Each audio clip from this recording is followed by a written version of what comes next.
Today, the showdown escalated between President Trump and a federal court surrounding hundreds of Venezuelan migrants deported from the United States. ABC's Nicole D'Antonio is in Washington with more on today's ruling. President Trump today refusing to back down on deportations. We're getting the bad ones out first, and we're taking them out.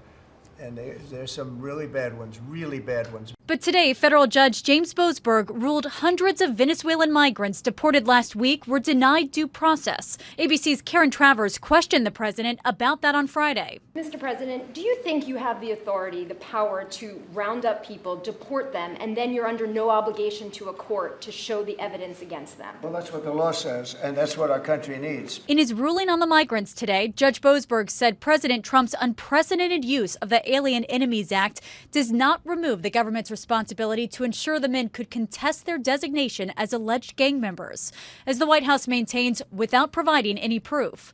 The administration went ahead with the deportations despite the judge's initial ruling to turn the planes carrying them around. The judge adding that the men were harmed by their removal to an El Salvadorian prison where they faced torture, beatings, and even death.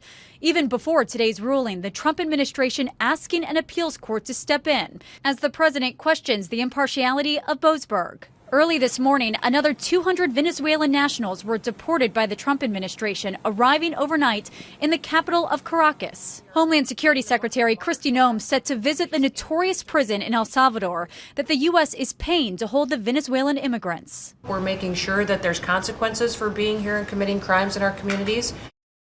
Today, as the appeals court heard arguments in President Trump's use of the Alien Enemies Act, two of the judges appeared to agree on one thing. The president's actions have brought the court into unprecedented territory. Nicole D'Antonio, ABC News, Washington.